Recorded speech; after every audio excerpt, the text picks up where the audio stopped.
This video is kindly being sponsored by Dream Gravity.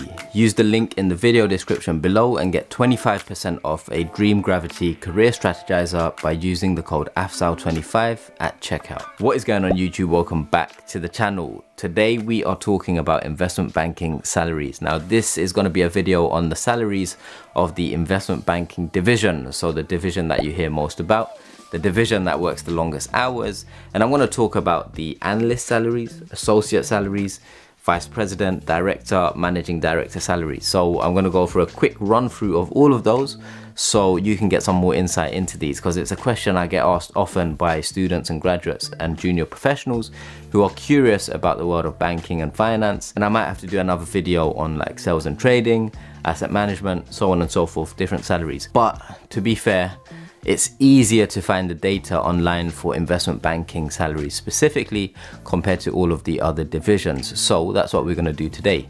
So without any further ado, let's get straight into it. So the typical hierarchy, for those of you that don't know, at an investment bank or the investment banking division of an investment bank, is analyst. You do a few years there and then you become an associate, do a few years, then you become a vice president or a senior vice president, and then a director, and then a managing director. This hierarchy varies from firm to firm, but that's the typical structure of the hierarchy. Since we've got a global audience watching, we're going to do these numbers in US dollars, and do take these figures with a pinch of salt. They are for global investment banks, US focused, but the figures will vary from firm to firm, and also you will get like smaller boutiques might pay more, some might pay less. So it really does vary. So take these figures with a pinch of salt. As an analyst, you're going to be in that position for 2 or 3 years, and within that time you can expect a base salary between $85,000 and $95,000, and the bonus component will be around $50,000 to $100,000. And so as an analyst, a first, second or third year analyst, your total compensation you can expect to be around $130,000 up to $200,000. Now that's in your first, second and third year. Closer to $200,000 as a senior analyst, and closer to $130,000 as a first or second year analyst. Now it's important to note that if you're in London or the UK, your base and bonus figures are going to be a lot less compared to the US or your US counterparts. Now the main reason for that is a lot of these banks set their base salaries and bonuses when the pound was a lot stronger, so back in the day. However, over the last few years, the dollar has strengthened, the pound has weakened, and so when you're getting paid by a US investment bank who focus on dollars predominantly, your base salary and bonus in the UK is going to be a lot less compared to your US counterparts. So that's something to be aware of. Currency fluctuations do impact your salary. So what does that mean for a UK based analyst? Base is going to be around £50,000 to £60,000, and then your total compensation will be anywhere between £80,000 and £120,000, and that's once again for a first, second or third year analyst.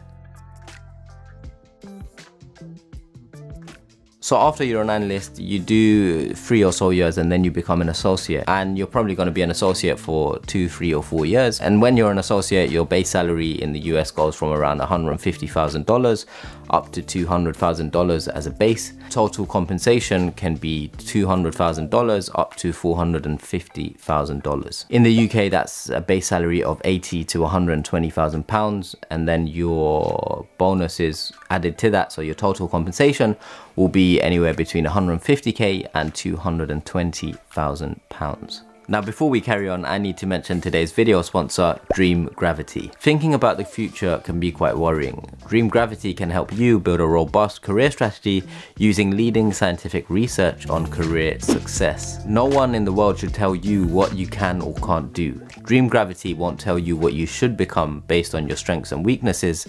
Instead, they'll provide you with the right process, concepts and frameworks to lead you into a state of self-discovery. Their career strategizer will give you a guided, digitally facilitated step-by-step process in designing your career, case studies from around the globe to inspire your career design, virtual interactive frameworks to help you visualize, articulate, design and document your strategy. Use the link in the video description below to get 25% off a Dream Gravity career strategizer by using the code Afzal25 at checkout.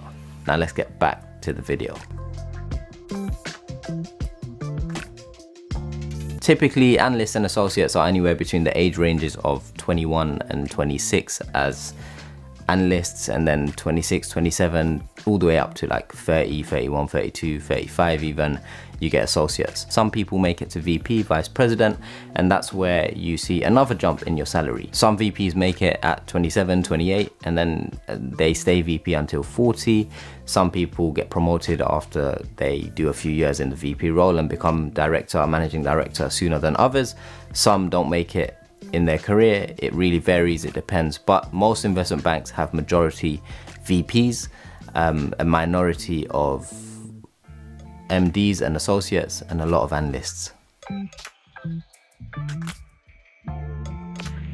As a vice president in the US, you can expect a base salary of between 250 and 300,000, and then a bonus of 150 to 400,000. So, and once again, take these figures with a pinch of salt. So your bonus or your total compensation will be around 350 to 700,000. A VP in the UK in the investment banking division might expect a base salary of 150 to 160k, and then total compensation would be anywhere between 240,000 pounds and 330,000 pounds. Now, once again, if you do the currency conversions from the UK figures that I'm quoting to the US, you're going to see it doesn't really add up, and that's once again because a lot of these firms based their base and bonus figures for UK employees on a strong GBP a few years ago, and now the dollar has strengthened, the pound sterling has weakened, and so that means UK employees are at a disadvantage. Oftentimes it's known that in the US the working culture or work-life balance is worse. You know, when you're working in the investment banking division, the hours are going to be mad,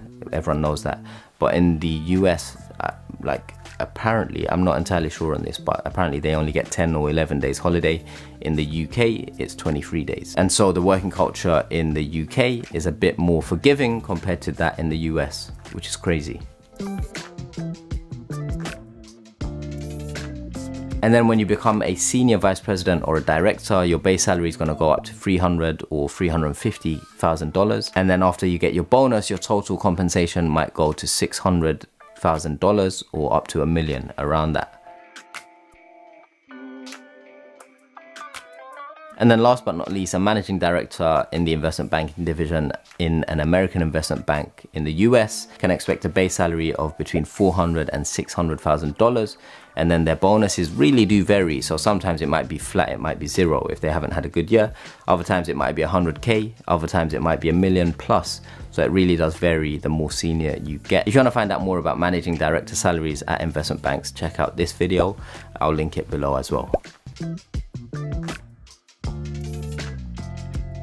In terms of age and how many people make it to MD and all of that, typically, look, you get lots of analysts join at the graduate level, right? And then many of them leave the industry after 1 or 2 years. Some of them stay, become associates. You know, most of them, if they stay, they will become VPs or directors. But it's typically at the VP level where most people end up staying and not getting further. Only a handful get further to director, managing director, and that's really because some people just don't want to get to that level because it's too much responsibility, too much pressure, all of that. Some people just can't do it, they're not cut out for it, they don't love the job enough, and also to get to the managing director level, it's not easy. It's very, very hard. You need to be bringing in a lot of money for the business, for the division. You need to be a rainmaker, as they call it. And so that's why most people end up at VP level. And also when you're at the VP level, you know, you're earning a good sum of money, a base salary, a bonus that you can take home and sustain a very handsome living. And so I think most people get to that point where they're okay with that. Also at the VP level, you end up in your early 30s, maybe late 30s. And so at that point, people are, you know, building a family, they want a bit more stability, and all of these things come into play. And so there's lots of different factors, but it varies from person to person. But yeah, that was investment banking salaries from analyst to managing director. Check out some of these videos if you want to find out more about salaries in the world of banking and finance. And I will see you in the next video. Peace.